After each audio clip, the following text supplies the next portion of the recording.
Paz do Senhor Jesus, amém? Glória a Deus. Mais uma vez na casa do Senhor. E eu creio que Deus ele tem novamente algo especial para o nosso coração nessa casa. Estamos ainda relativamente num período de festas, né? Mas bem-aventurado é o povo que conhece o som alegre e que anda na presença da face do Senhor. Nós somos bem-aventurados de estarmos aqui nessa noite.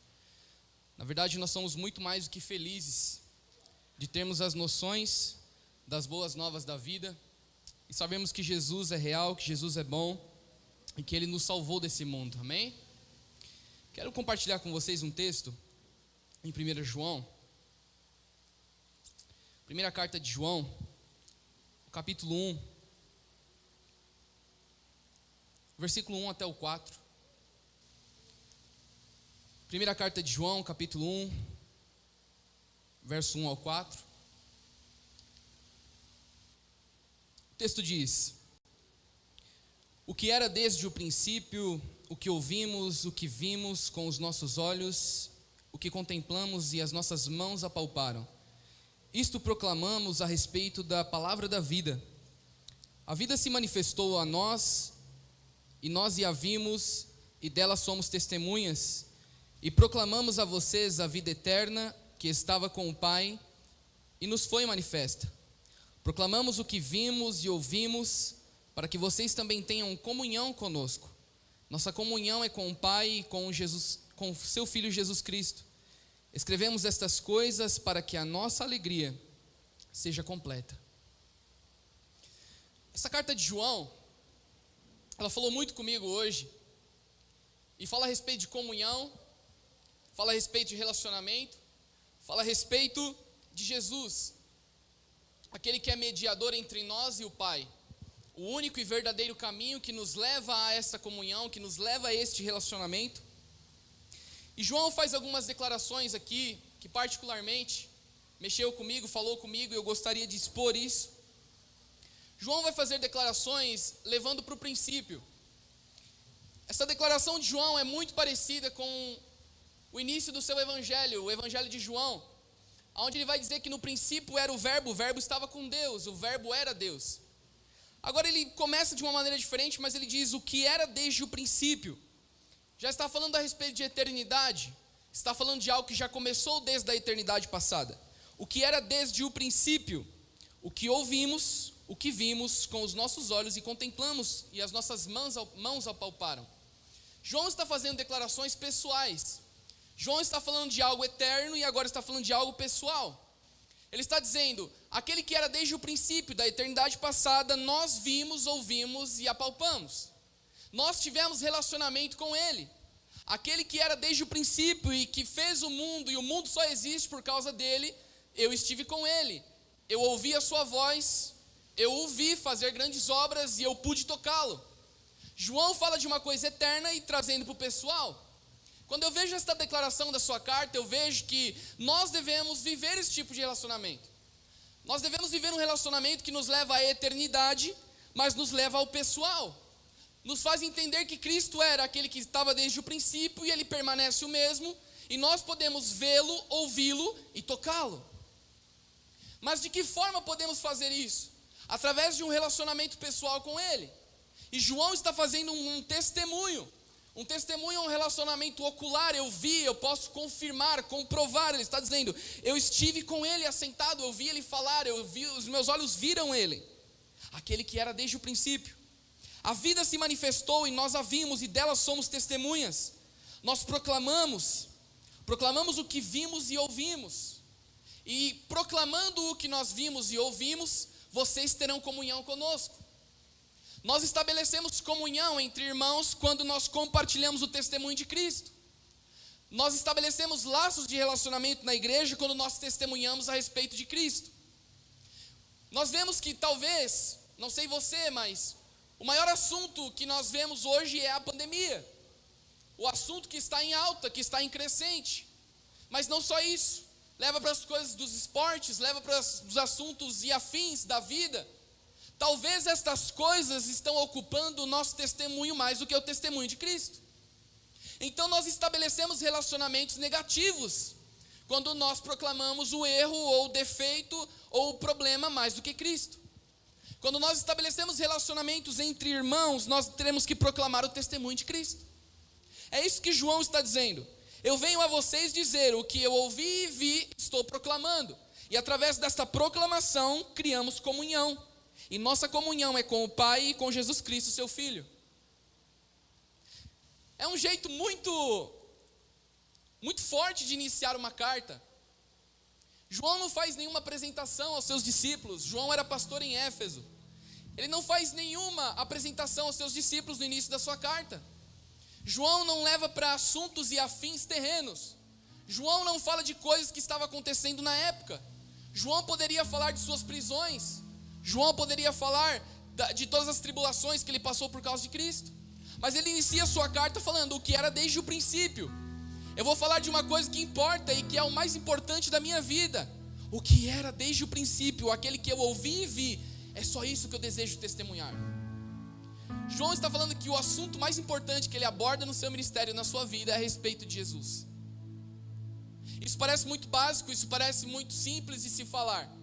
Mas parece que na nossa vida nós deixamos de viver esse tipo de testemunho. Porque talvez o assunto de Cristo e das coisas eternas se tornaram supérfluos ou se tornaram secundários. Nós estabelecemos outros tipos de prioridades e esquecemos de falar a respeito de Jesus. Falar a respeito de Jesus não é simplesmente pregar a salvação, mas falar a respeito de Jesus é testemunhar com um testemunho próprio e pessoal. É dizer o que Ele está fazendo. É por isso que a nossa vida é um testemunho pessoal, e João está dizendo isso. O que era desde o princípio e que criou o mundo, eu tenho um relacionamento pessoal com Ele. É a respeito dele que eu falo, é a respeito dele que eu ouço, é a respeito dele que eu proclamo. Ele está fazendo isso. E ele está fazendo isso de uma forma muito habitual. O relacionamento de Jesus com João, de João com Jesus, era habitual. Ou seja, era um hábito diário, era constante. Não foi só os 3 anos que Jesus andou fisicamente com ele. Se estendeu por todos os anos do seu ministério. João foi o último discípulo de Cristo diretamente vivo. Ele foi o último a perder a vida por causa de Cristo.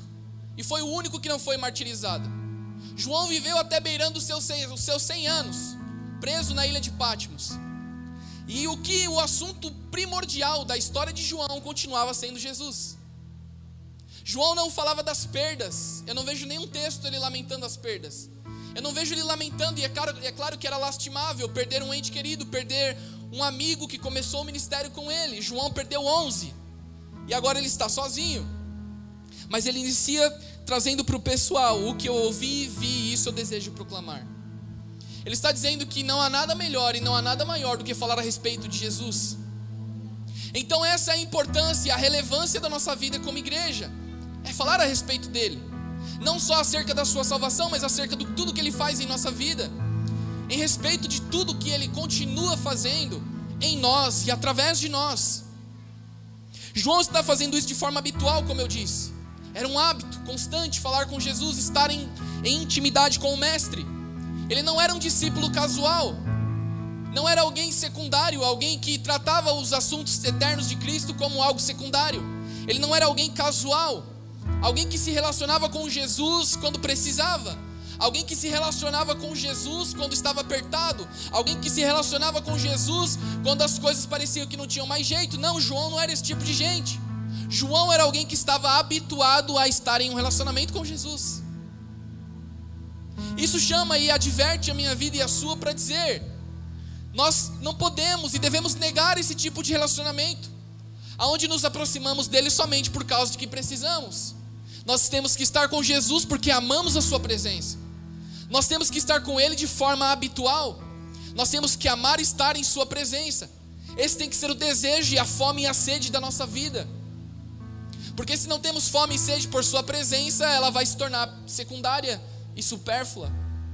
Nós vamos colocar algo, estabelecer algo que vai chamar a nossa atenção. E eu quero trazer esse ensinamento para você. Os ensinamentos de Jesus, eles devem sim ser a verdade máxima e suprema e o valor maior da nossa vida. Porque se tratamos em músicas e canções e falamos a respeito disso da boca para fora, nós criamos um abismo entre a realidade e o que estamos cantando. Não adianta cantar que amamos a sua presença se não priorizarmos ela. Não adianta cantarmos que desejamos e é o melhor lugar estar em sua presença se não construímos esse lugar diariamente. Não adianta fazermos canções e entoarmos mais cânticos de uma forma mecânica. Estamos construindo um abismo de prioridades na frente da realidade. A nossa canção tem que ser a nossa realidade. As nossas músicas, o que cantamos, o que eu canto, a verdade em Cristo tem que ser a minha realidade. Não simplesmente falar a respeito dele. Falar a respeito dele é muito bom, mas falar aquilo que ele fala a respeito de mim também é bom. O que é que Jesus está falando ao meu respeito? O que é que ele está falando ao seu respeito? Quais são os movimentos que ele quer fazer comigo e com você este ano? Quais são as orientações, as diretrizes que ele quer dar como Senhor e cabeça da igreja? O ruim é que nós estamos nos referenciando em coisas secundárias. Nós estamos nos referenciando com aquilo que o noticiário nos entrega. Nós estamos nos referenciando com aquilo que o irmão da esquina disse, com aquilo que o fulano de tal declarou. A nossa referência continua sendo a cabeça da igreja, que é Cristo. Cristo continua triunfante e ele venceu a morte, o mundo, o inferno e o pecado para te dar uma vida cheia e abundante no Espírito. Ele continua sendo a nossa referência e o nosso modelo. Continua sendo o cérebro, continua sendo a mente da igreja. A oração do Pai Nosso, que devemos praticá-la de forma habitual e não casual, não é simplesmente uma reza, não é simplesmente algo mecânico, monótono e repetitivo. Apesar de que uma das declarações da oração do Pai Nosso, que estabelece relacionamento com Deus, é para a gente ir a um lugar e fechar a porta e estar na presença dEle. É para a gente estar nesse lugar quantas vezes? De forma habitual. Mas Jesus não fala para a gente fechar a porta do quarto e ter esse hábito em uma forma mecânica. Ele não está falando para a gente ser repetidor só nisso. Ele está falando para a gente ser frequente. É muito diferente ser repetidor e frequente. Porque às vezes, se você perceber, a gente vem para a igreja de uma forma repetitiva.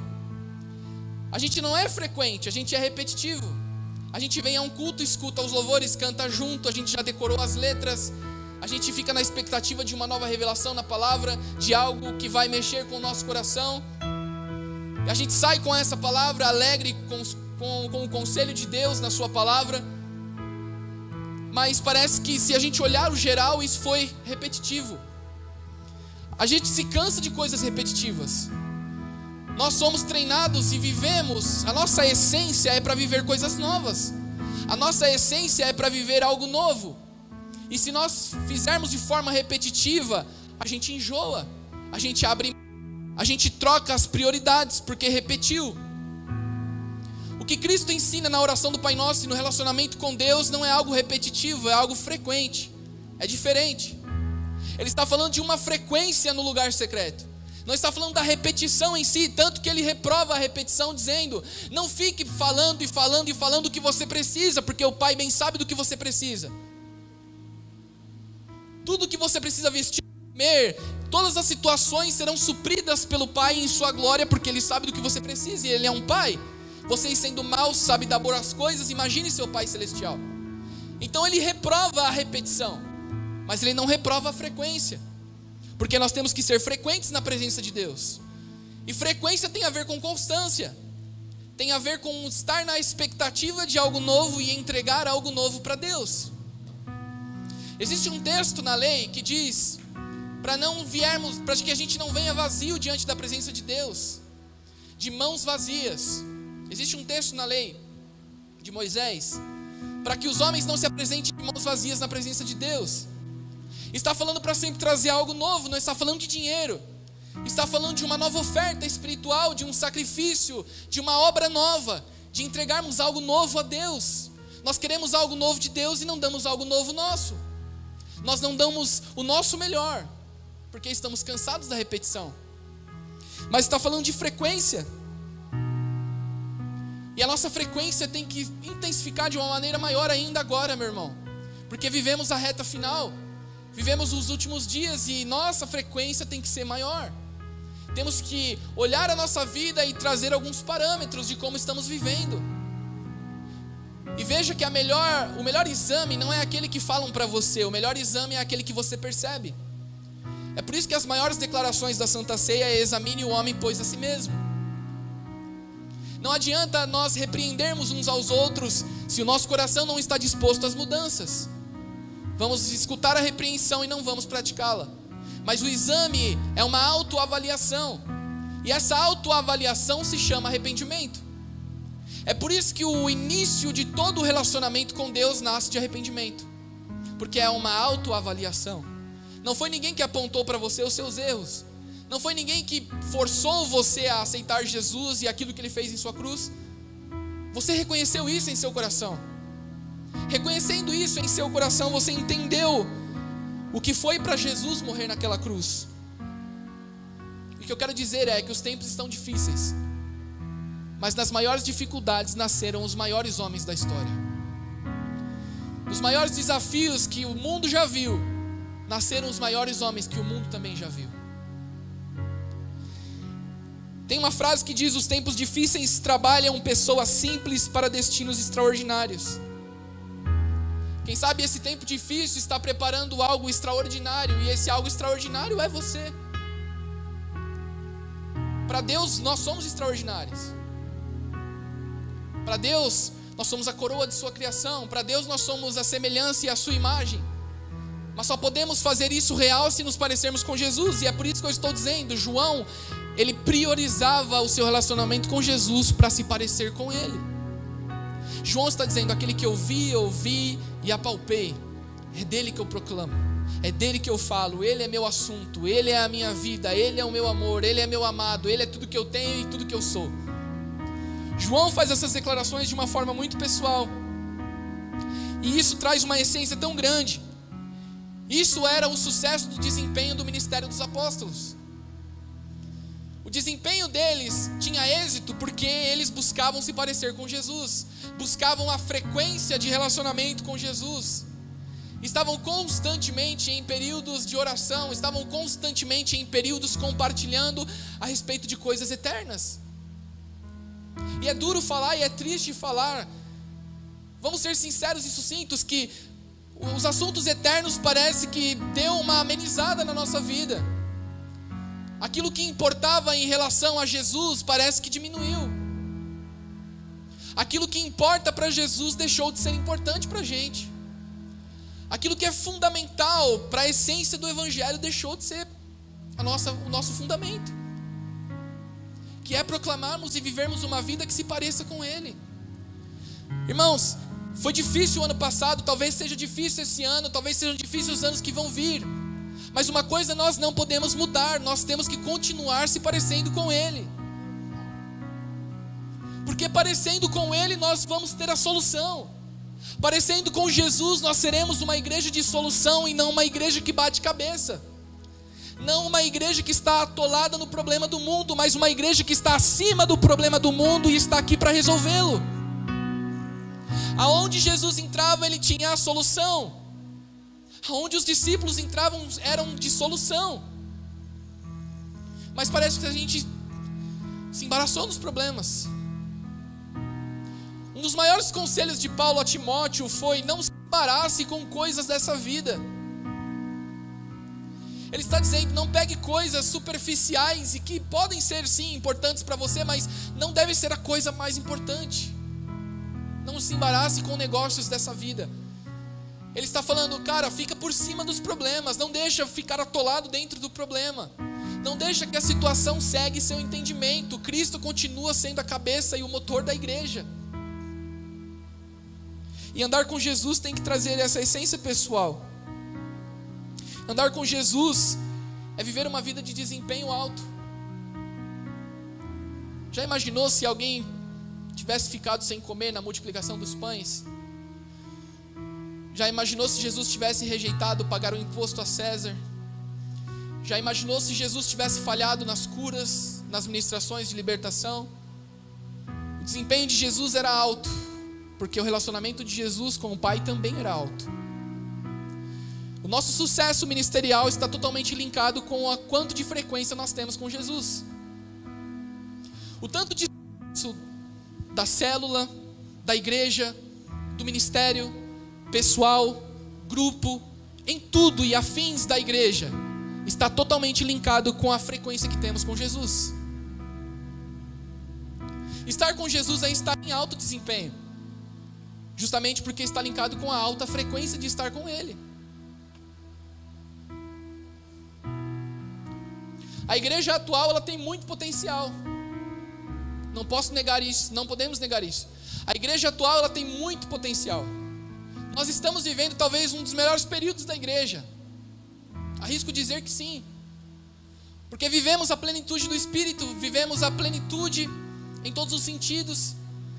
Coisas que eram ocultas e eram desconhecidas, hoje nós já entendemos, já foi revelado. Existe a Bíblia.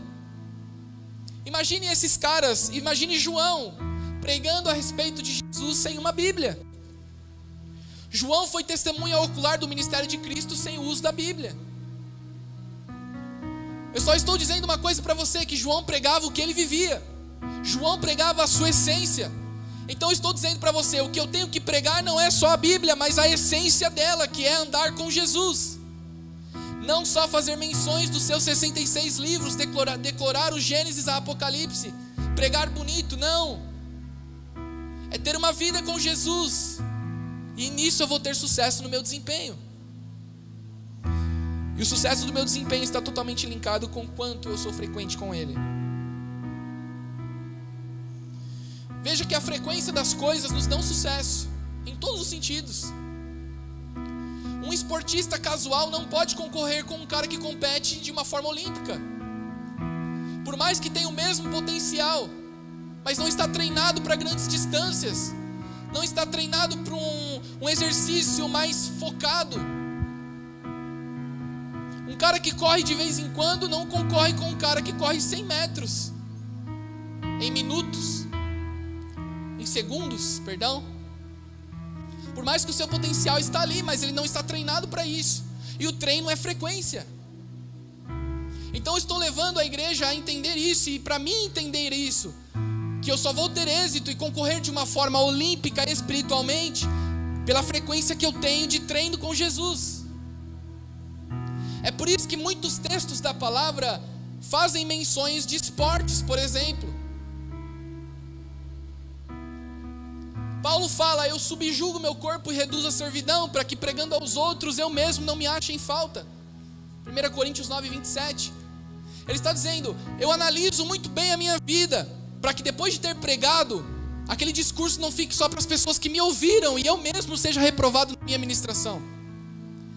O que ele está dizendo é, eu faço uma autoanálise de tudo que eu preguei, para que eu viva exatamente o que eu preguei. E o difícil é que nossa igreja, de uma forma contextual e geral, muitas das vezes deixamos de viver o que declaramos.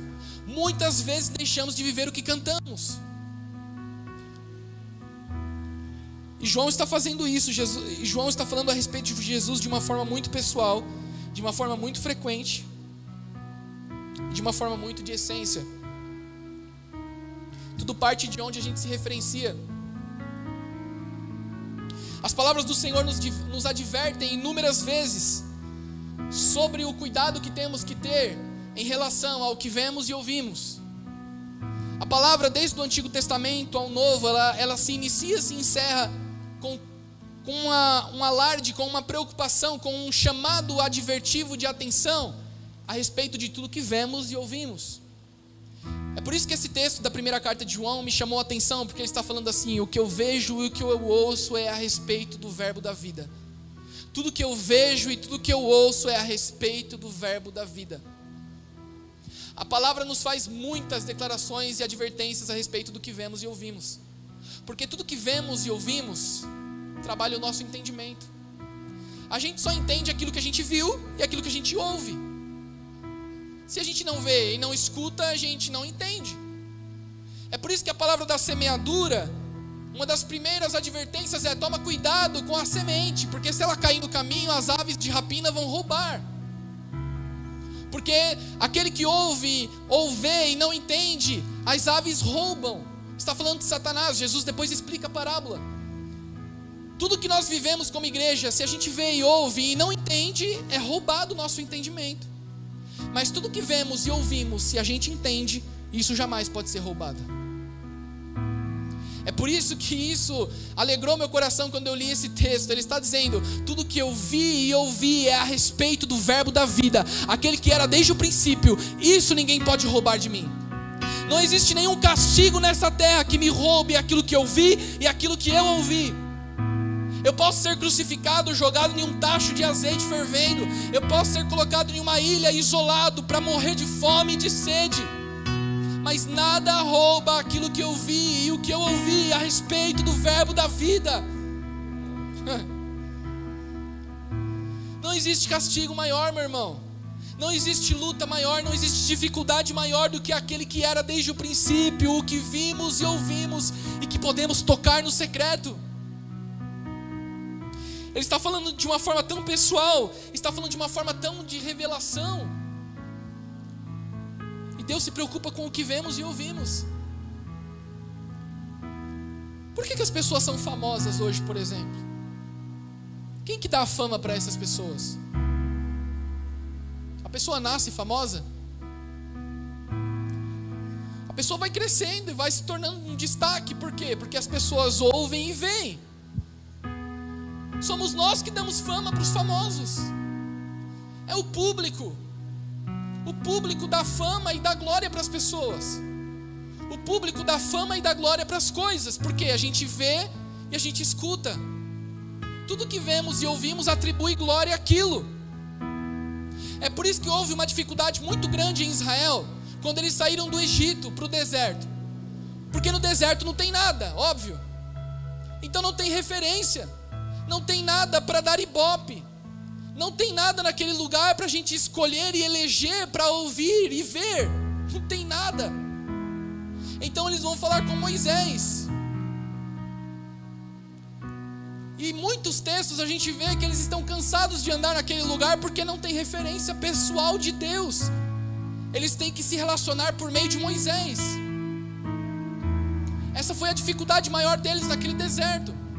E por viver tão cansados e tão repetitivos naquela história no deserto, eles decidiram estabelecer um bezerro de ouro. Porque precisamos ver e ouvir. Precisamos de algo para dar ibope. Precisamos de algo para glorificar. Nós glorificamos tudo que vemos e ouvimos. E eu te faço uma pergunta: o que é que você está vendo? O que é que você está ouvindo que está atribuindo glória? Está crescendo na nossa vida? Nós estamos fazendo as coisas grandes e estamos deixando de adorar o grande Deus. Eu estou falando de uma forma geral. Estou falando de um problema que está assolando a nossa geração e nossos tempos. A maior preocupação e a maior advertência da Bíblia é o que nós vemos e ouvimos. E nosso Deus deseja revelar para que a gente veja, que a gente escute.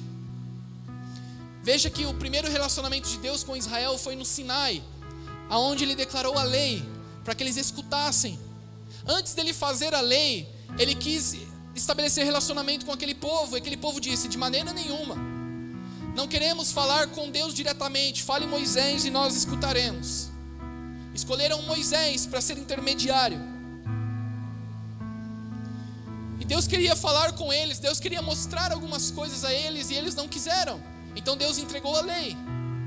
Deus entregou a lei para que eles escutassem, para que eles vissem e não perdessem a referência. Deus estabeleceu essa lei. Tudo que Deus faz, Ele deseja mostrar. Nosso Deus não é um Deus misterioso, é um Deus de revelação.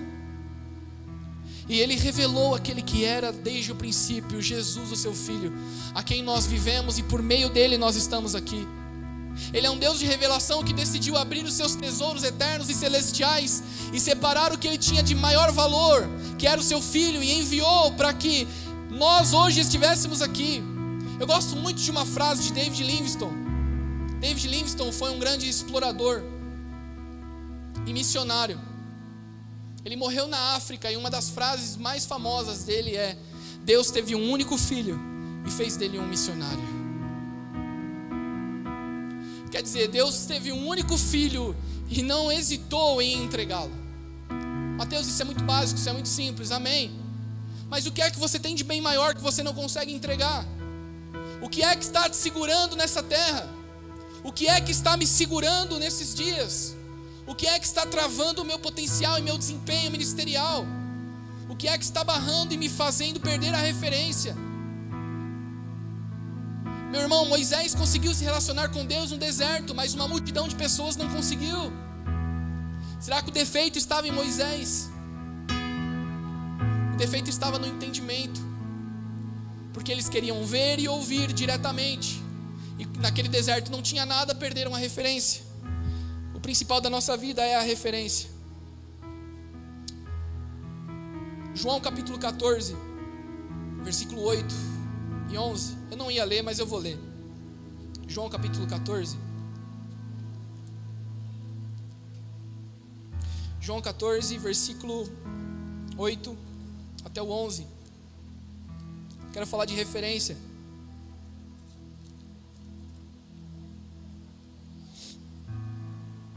Veja que essa é uma das últimas declarações de Jesus. É uma das últimas instruções dele aos seus discípulos. E João 14, verso 8 diz: houve um questionamento. Disse-lhe Filipe: Senhor, mostra-nos o Pai, e isso nos basta. Jesus respondeu: você não me conhece, Filipe? Mesmo depois de eu ter estado com vocês durante tanto tempo? Quem me vê, vê o Pai. Como você pode dizer, mostra-nos o Pai? Você não crê que eu estou no Pai e que o Pai está em mim? As palavras que eu digo não são minhas. Ao contrário, o Pai que vive em mim está realizando a sua obra. Creiam em mim quando digo que estou no Pai e que o Pai está em mim, ou pelo menos creiam por causa das obras, por causa das mesmas obras. Vou continuar a leitura. Digo a verdade, aquele que crê em mim fará também as obras que eu tenho realizado, fará coisas ainda maiores do que estas, porque eu estou indo para o Pai, e eu farei o que vocês pedirem em meu nome, para que o Pai seja glorificado no Filho. O que vocês pedirem em meu nome, eu farei. Uma das últimas instruções de Jesus aos seus discípulos, houve um questionamento. Filipe, um dos apóstolos, falou: mostra-nos o Pai e isso nos basta. Ou seja, queremos ouvir diretamente o Pai e vê-lo. Jesus falou assim: cara, você não entendeu. Eu estou 3 anos com você e você não entendeu que tudo, desde o princípio da fundação do mundo, o Pai estava projetando esses dias. O Pai estava projetando se revelar ao mundo através de mim. Estou há tanto tempo com vocês e vocês não reconheceram. Como vocês podem dizer, mostra-nos o Pai? Quem me vê, vê o Pai. Creiam por causa das mesmas obras. Isso traz para um relacionamento pessoal de discípulo.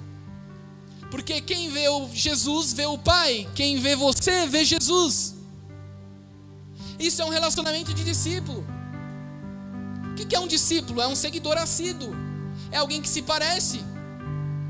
Não é um projétil com as mesmas marcas, as mesmas definições. Não é exatamente igual, mas se parece, é semelhante. Faz total referência. E Jesus está falando: como que vocês querem que eu mostre o Pai? Eu sou exatamente como Ele. Eu me pareço com Ele. Creiam por causa das mesmas obras. Então tem a ver com obras, tem a ver com o que está acontecendo no ministério de Jesus. Ele falou: veja, tudo que eu fiz e tudo que eu falo é por causa do Pai. Então eu levo de novo para dizer e advertir a minha vida e a sua, para dizer o que é que nós estamos vendo e ouvindo. Será que podemos dizer: eu sou parecido com Ele? Olha para mim e veja as mesmas obras. E o texto está dizendo, meu irmão: aquele que crê em mim fará obras maiores do que eu fiz, porque eu vou para o Pai. Ele disse assim: eu só faço o que eu faço porque o Pai está em mim. E ele também nos disse: vocês só vão fazer o que é para ser feito se eu estiver em vocês. Então Cristo tem que ser essa essência da nossa vida e a nossa principal referência. Uma pessoa sem referência é uma pessoa desnorteada. Óbvio. Uma pessoa que não sabe para onde vai, o que vai fazer, como fazer, quando fazer. nossa vida tem que estar referenciada em Jesus, a cabeça e o cérebro da igreja. Amós 3:8, um texto profético, diz que certamente o Senhor Deus não fará coisa alguma sem antes revelar aos seus servos os profetas. Não está falando dos profetas canonizados somente, está falando dos profetas atuais, está falando da igreja profética. Deus certamente não fará coisa alguma sem antes ter revelado. Por isso que eu falo para você, Deus é um Deus de revelação e que ama revelar as coisas. Existe um provérbio de Salomão que diz que as coisas ocultas é a glória de Deus, e a glória dos homens é entender essa revelação. Ou seja, a glória de Deus é esconder coisas, a glória dos reis é encontrar essas coisas escondidas. A glória de Deus foi esconder coisas, mas a nossa glória é encontrar essas coisas escondidas. E nós só vamos encontrar as coisas escondidas em Deus através da frequência. Salmos 25:14 diz: qual é o homem que teme ao Senhor? Esse eu farei com que conheça a minha aliança. Eu vou revelar, Deus está dizendo. E Deus quer revelar os próximos passos para 2021. Deus quer revelar os próximos passos da igreja. Deus quer revelar o que vamos fazer, quando fazer, como fazer. E isso nasce da frequência. O quanto estamos sintonizados com Ele. Porque certamente Ele não fará coisa alguma sem antes tiver avisado os seus servos, os profetas. Existe um outro texto de Deuteronômio 29:28. As coisas ocultas pertencem ao Senhor. As reveladas pertencem a nós e a nossos filhos para sempre. Ou seja, o relacionamento pessoal que você teve com Jesus vai refletir diretamente nos seus filhos. A revelação que você teve de Jesus vai refletir diretamente nos seus filhos. Porque as coisas ocultas pertencem ao Senhor, mas as reveladas a nós e a nossos filhos para sempre. Ou seja, todo o entendimento e revelação que temos de Jesus precisa criar um depósito de herança. Qual é o maior objetivo de um pai nessa terra? É deixar uma herança para o filho. Trabalhamos e nos desgastamos tudo que for necessário para deixar uma herança para o filho. E Deus está dizendo: as coisas ocultas pertencem a mim, mas as reveladas pertencem a vós e a vossos filhos para sempre. Ele está dizendo: tudo que nós entendemos a respeito dele, nós vamos deixar uma herança para os nossos filhos. E os nossos filhos vão descobrir novas coisas em Deus, novas revelações em Deus, e vão deixar para os seus filhos. Quem é mais antigo de igreja lembra dos tempos passados? Era muito fácil e muito comum a gente ver curas extraordinárias acontecendo na igreja, demônios se manifestando e caindo, essas coisas acontecendo no culto de forma habitual. Por que isso se perdeu? Talvez porque a herança passada morreu com os passados. Talvez porque não deixaram uma herança para a geração que veio.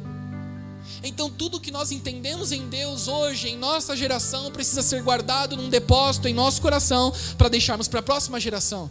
Nós temos que facilitar o caminho daqueles que vêm depois de nós. Nós só estamos aqui hoje na Tzon Adonai porque alguém facilitou o nosso caminho. Existe um único caminho, mas alguém nos levou e facilitou essa chegada. Como eu falei, os discípulos e apóstolos de Jesus entregaram as suas vidas para facilitar isso. Tudo que eles entenderam a respeito de Jesus, eles deram as suas vidas para deixar essa revelação para as próximas gerações. Mal eles sabiam que tudo que eles viveram seria escrito e eternizado. Talvez o que eu e você vamos fazer, obviamente não vai para a Bíblia, mas vai ficar memorizado e eternamente com Deus, e isso jamais será esquecido. Existe uma palavra que diz: os ímpios serão esquecidos como a folha seca, jamais serão lembrados, mas o justo permanecerá para sempre. Tudo que você faz, tudo que eu faço será lembrado eternamente. Não vamos entrar para a Bíblia, mas vamos entrar para a história da eternidade. Nossos feitos serão lembrados e receberemos galardão e recompensa. Não trabalhamos em vão.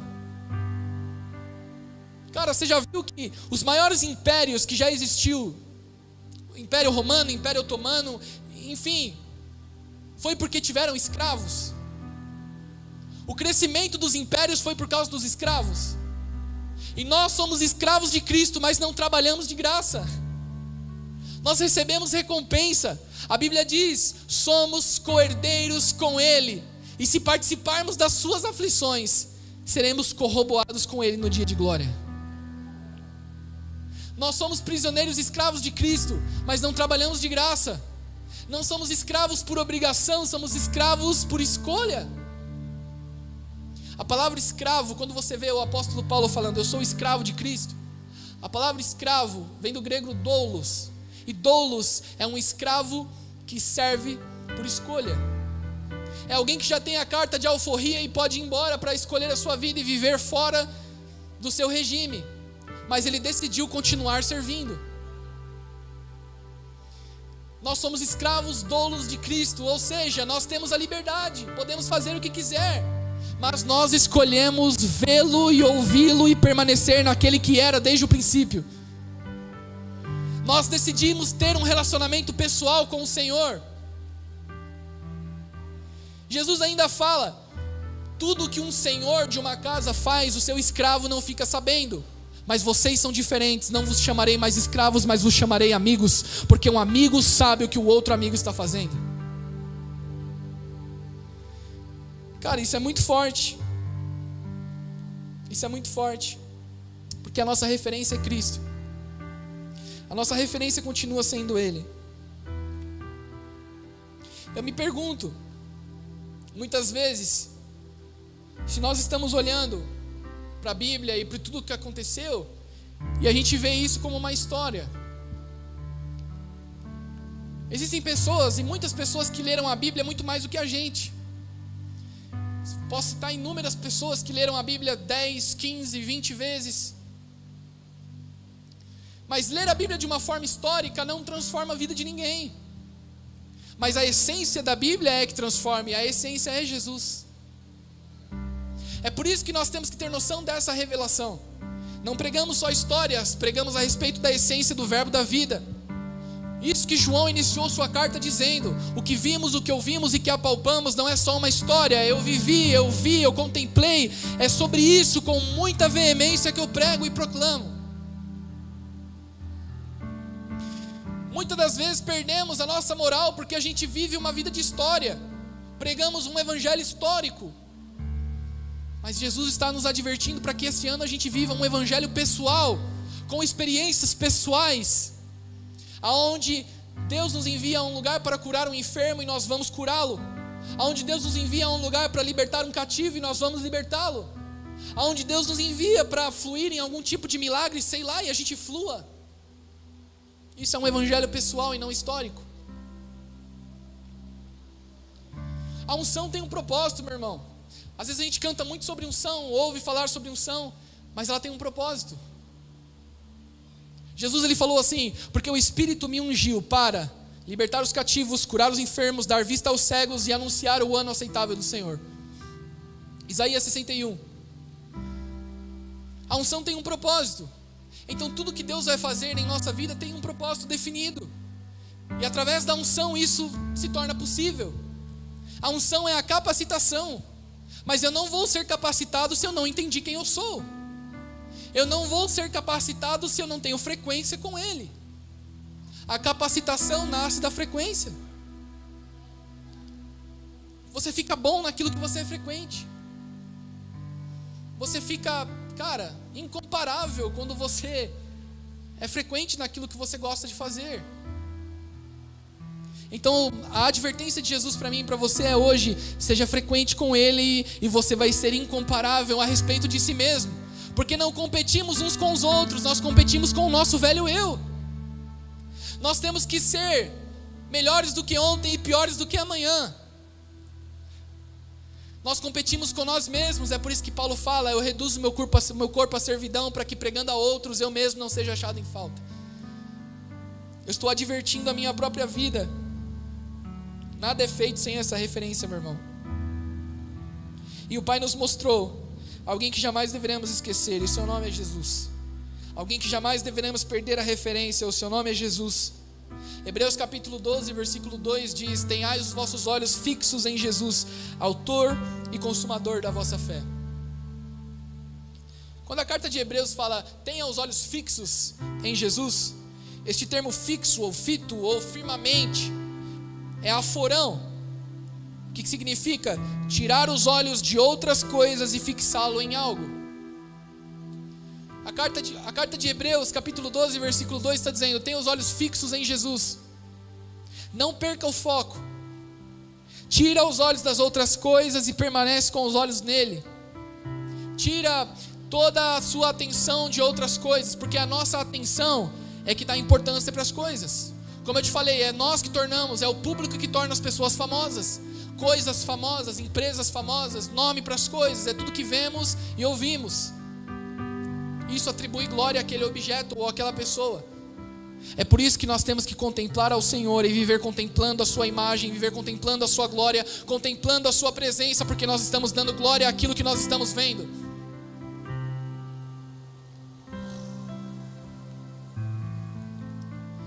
A carta de Hebreus faz diversas advertências. Uma delas fala para a gente tomar cuidado.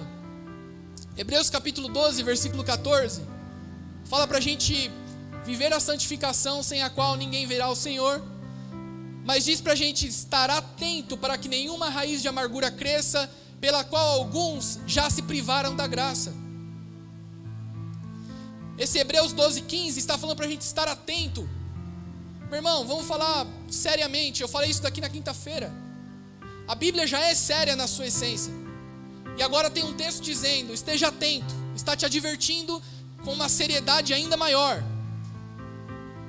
Está advertindo para que nenhuma raiz de amargura cresça em nosso coração.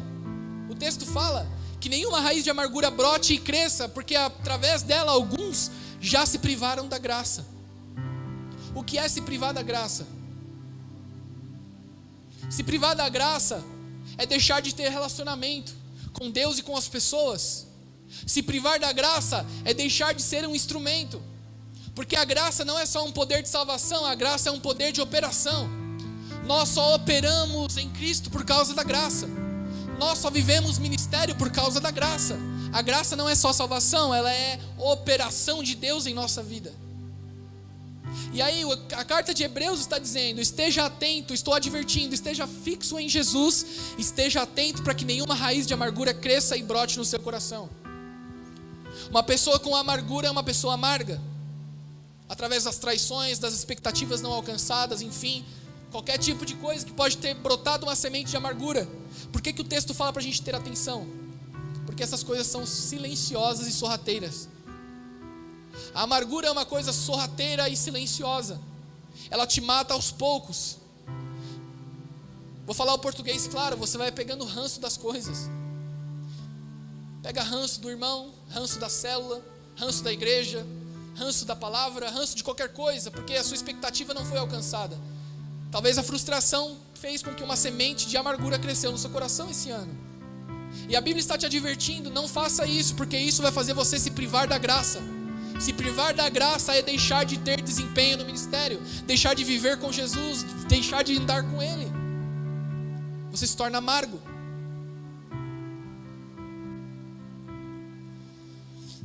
Meu irmão, esse é o maior querer de Deus para a minha vida e para a sua.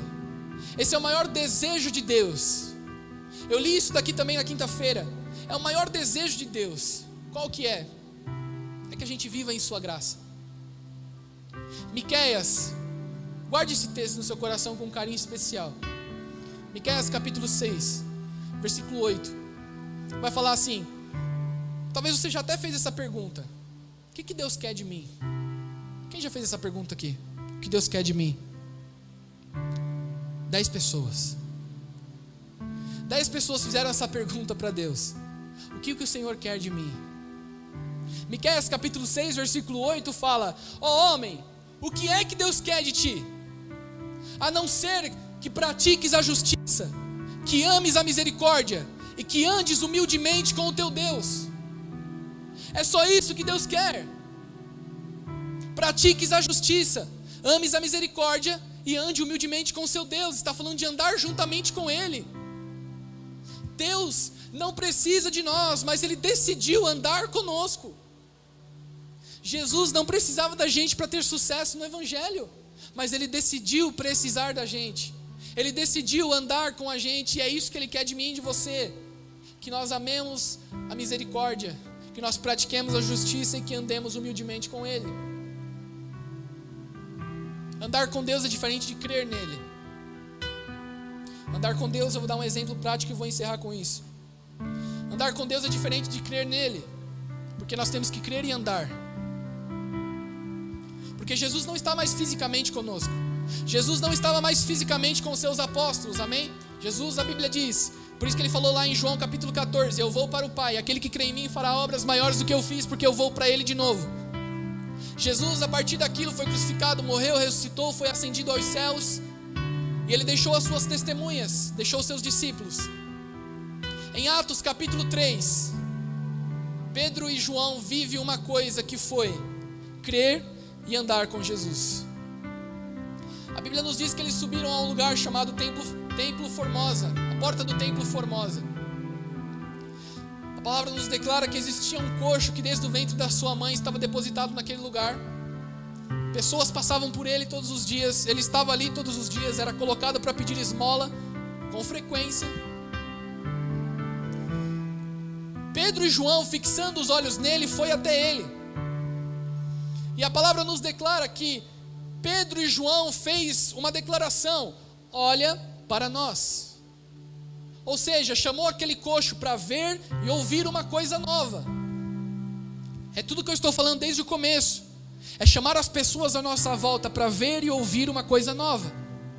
Pedro e João, falando com aquele coxo, falou: olha para nós. Ele levantou a cabeça e olhou para eles. O texto diz: ele esperava receber alguma coisa. Esse texto chamou a minha atenção, porque muitas das vezes nós fazemos convites para pessoas da nossa família, amigos, pessoas que trabalham conosco, pessoas que passam na nossa vida. A gente faz um convite: olha para nós, olha para a nossa igreja, olha para cá. E o mundo está com a mesma expectativa do coxo, olhou esperando receber alguma coisa. O texto diz: Pedro e João, olhando para eles, disse: não temos prata e nem ouro, mas o que temos, isso te damos. Em nome de Jesus Cristo Nazareno, levanta-te e anda. Naquele mesmo instante, ele saltou, ele levantou e entrou no templo com eles e adorava e glorificava a Deus. Um texto muito simples e conhecido, mas isso é o que Deus quer de mim e de você. Ele quer que a gente ame a justiça. E o que é amar a justiça? É tratar os outros como iguais. O que não é bom para mim não é bom para os outros. Pedro e João, olhando para aquele coxo, tratou ele como um igual. Eles foram justos. Não tratou como um mendigo, tratou como um igual. Esse foi o primeiro conselho de Miqueias: pratiques a justiça, trate os outros como iguais. A segunda coisa: ames a misericórdia. O que é amar a misericórdia? Esse cara tem uma oportunidade de ter uma nova chance. Todos os dias Deus me dá uma nova chance. Todos os dias Deus te dá uma nova chance. As causas de não sermos consumidos e as infinitas misericórdias de Deus que se renovam a cada alvorecer do dia.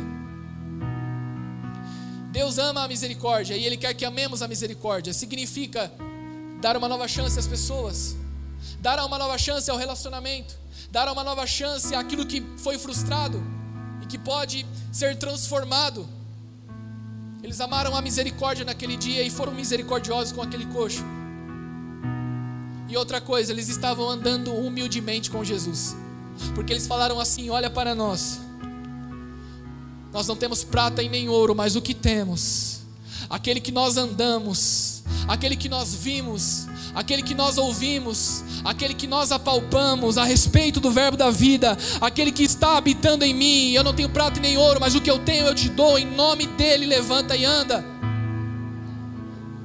Ou seja, eu sou frequente com ele. Eu vim para esse lugar de oração. Pedro está falando: eu vim para aquele lugar de oração para estar em frequência com ele. Aquilo que eu tenho, isso eu te dou.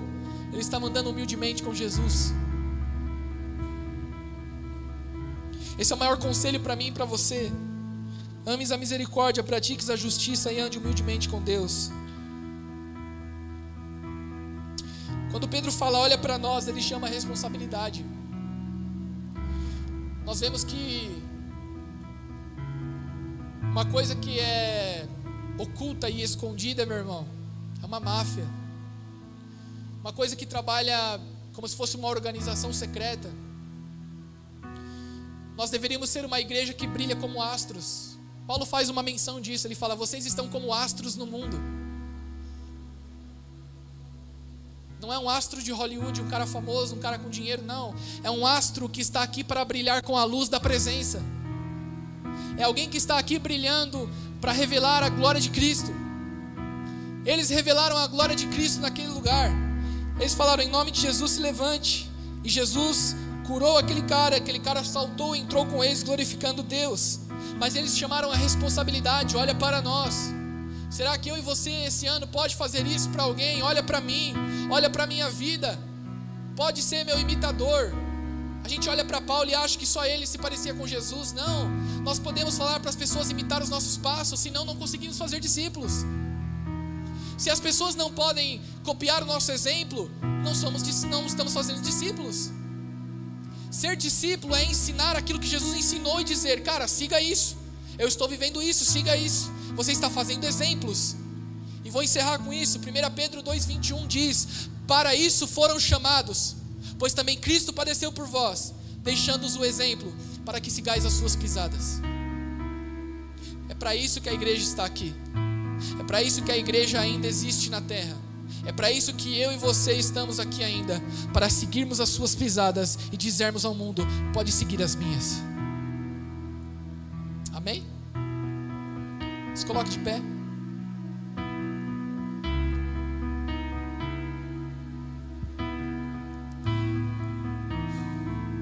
Não se esqueça disso, meu irmão.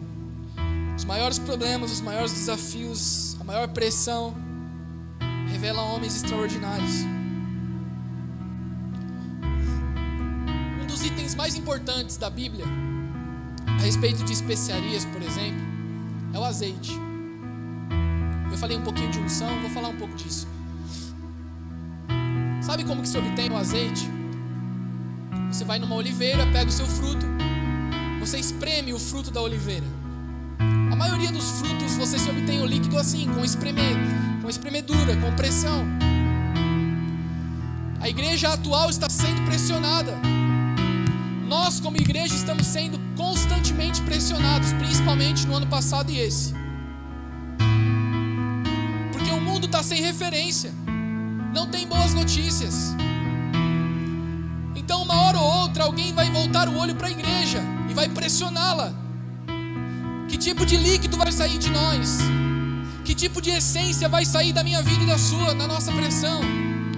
Estamos sendo constantemente pressionados pelos olhos do mundo, pelas pessoas à nossa volta, por tudo.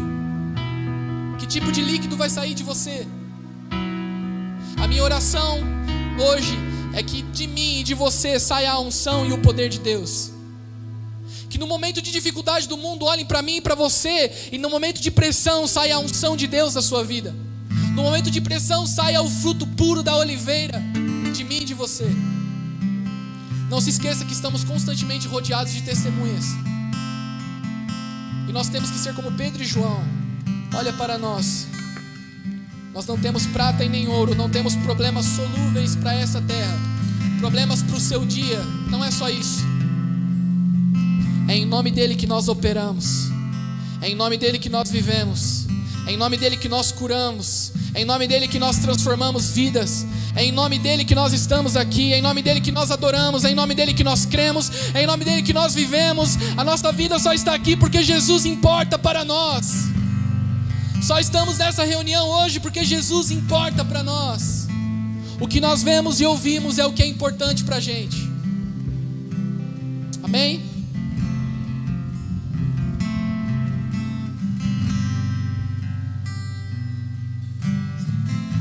Que eu não me perca, correndo atrás do vento. Meus olhos estão em ti. Minha recompensa, meu porto seguro. Contigo eu quero habitar. Faça dessa canção a sua realidade. Eu vou me acostumar viver sem tê-lo aqui. Não se acostume a viver sem ter Ele. Meu maior amor. Não se acostume a viver sem Ele. Pelas madrugadas a minha alma canta Yeshua, saudades, Yeshua, saudades.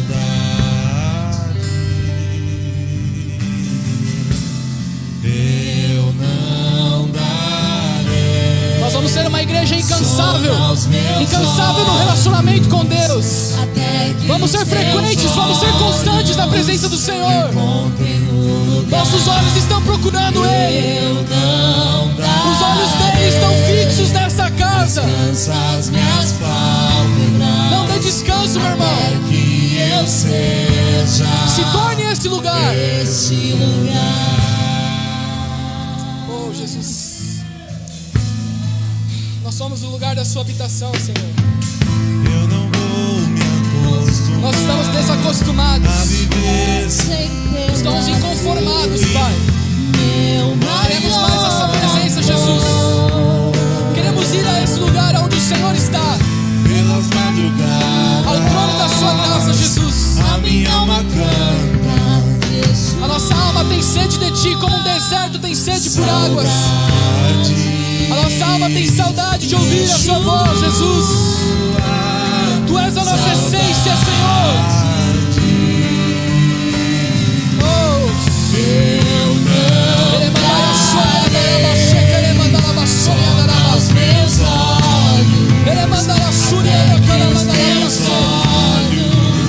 Encontrei um lugar, eu não darei. Somos incansáveis, Jesus. Cansa as minhas pálpebras, até que eu seja este lugar. Eu não darei sons aos meus olhos, até que os meus olhos encontrem um lugar. Eu não darei, descansa as minhas pálpebras, até que eu seja este lugar. Oh, se vendesse os céus, oh, se descesse aqui, oh, se fizesse em mim a tua morada, lugar de prazer.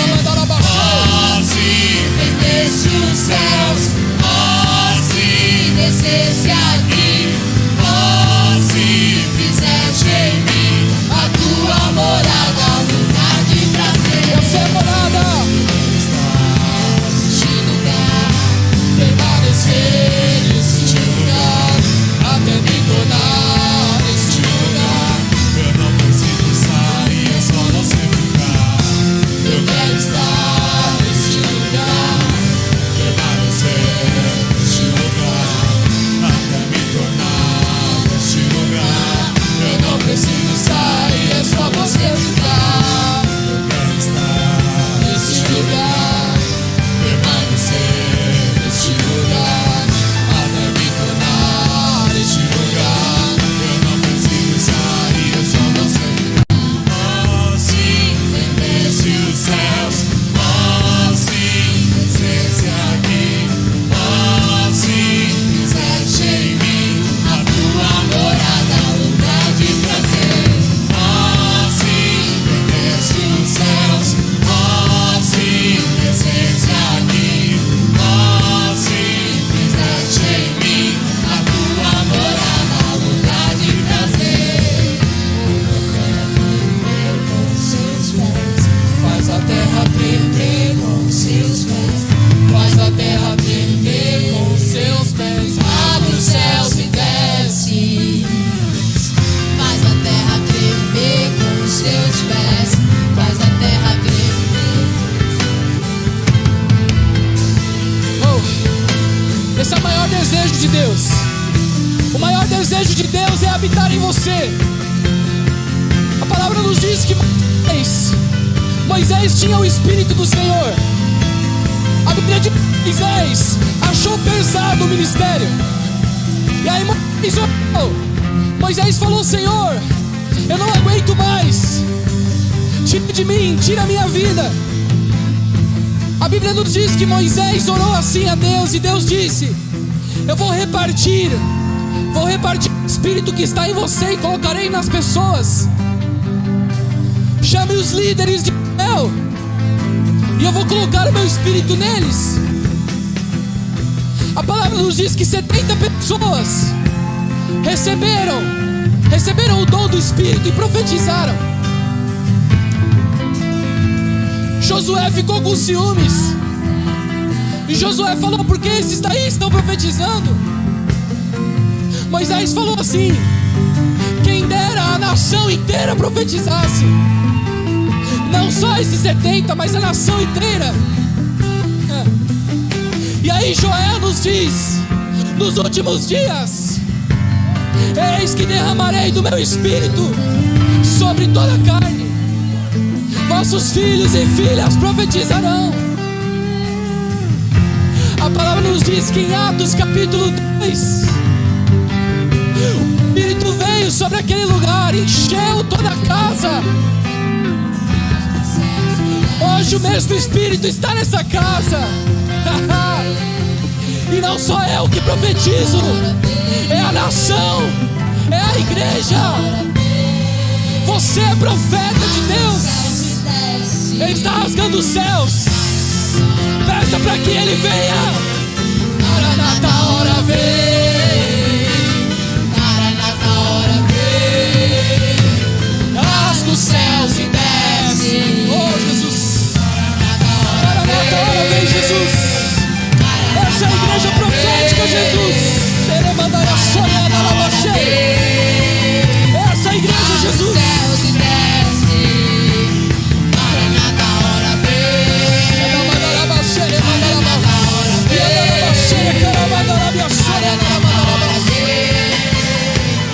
Abre os céus e desce.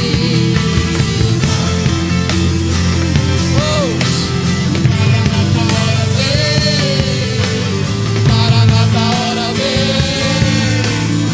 Abre os céus e desce. Desce os céus. Oh, se descesse aqui. Oh, se fizesse em mim a tua morada, Lugar que o Senhor tem prazer.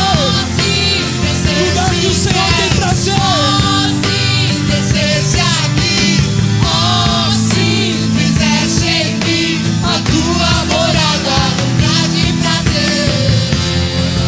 Tremer com os seus pés, faz a terra tremer com os seus pés, faz a terra tremer. Rasga os céus e desce. Faz a terra tremer com os seus pés, faz a terra tremer com os seus pés, faz a terra tremer. Rasga os céus e desce. Levante as mãos. Que o amor de Deus Pai, a graça do nosso Senhor Jesus Cristo, a consolação do Espírito Santo esteja conosco, não somente hoje, mas de agora para sempre. Todos aqueles que creem dizem amém. Glória a Deus. Deus abençoe e tenha uma semana de paz, amém.